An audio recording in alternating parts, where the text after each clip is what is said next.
bienaventurados los que lloran, porque ellos recibirán consolación. Acá la palabra los que lloran se refiere a la tristeza por el pecado.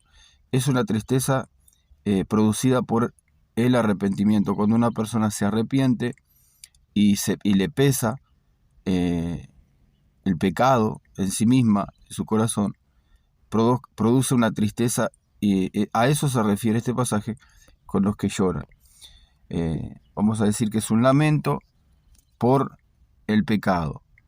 Eso solamente ocurre a través del arrepentimiento.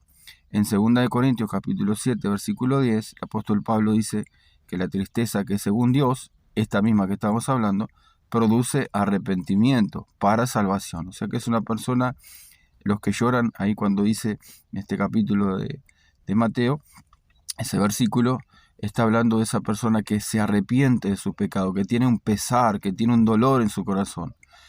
Eso lo provoca Dios. 2 Corintios capítulo 7, versículo 10, porque la tristeza que según Dios produce arrepentimiento para salvación. Pero la tristeza del mundo produce muerte. Qué interesante. Entonces hay dos tipos de tristeza, vamos a decir. La que según Dios se refiere a una tristeza que es conforme a la voluntad de Dios y es producida por el Espíritu Santo. Cuando la persona es convencida, se convence del pecado, produce arrepentimiento. Por eso el arrepentimiento no puede ocurrir sin tristeza genuina por el pecado propio. Entonces, eso es una obra sobrenatural del Espíritu Santo. Pablo decía que el arrepentimiento pertenece al campo o la esfera de la salvación. O sea que siempre el arrepentimiento produce salvación. O sea, sin arrepentimiento no hay perdón de pecados. El arrepentimiento está en el corazón mismo de la salvación y es una demostración de que la persona ha sido convencida a través del Espíritu Santo de su pecado. La tristeza que es del mundo, dice este versículo, produce muerte. La tristeza de origen humano es remordimiento y no tiene un poder para salvar. La tristeza del mundo es un remordimiento. El remordimiento es una tristeza, pero no por arrepentimiento, sino por haber sido descubierto.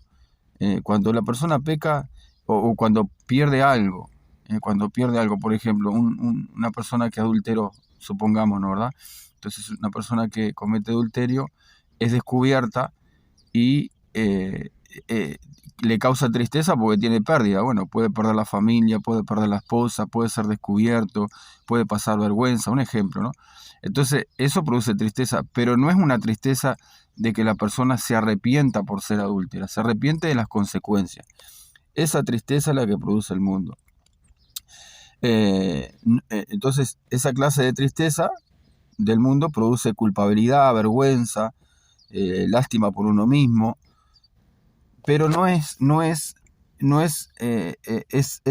que está hablando este versículo de Mateo. Los que lloran, cuando está hablando acá, son las personas que se arrepienten verdaderamente del pecado. Dice que esas personas reciben consolación. O sea que el Espíritu Santo opera convenciendo a la persona de su pecado, pero también después la consuela, le da paz, la levanta, la fortalece, la anima, la ayuda a levantarse de esa situación. Así que dice este pasaje, Mateo capítulo 5, versículo 4. Bienaventurados los que lloran, porque ellos recibirán consolación.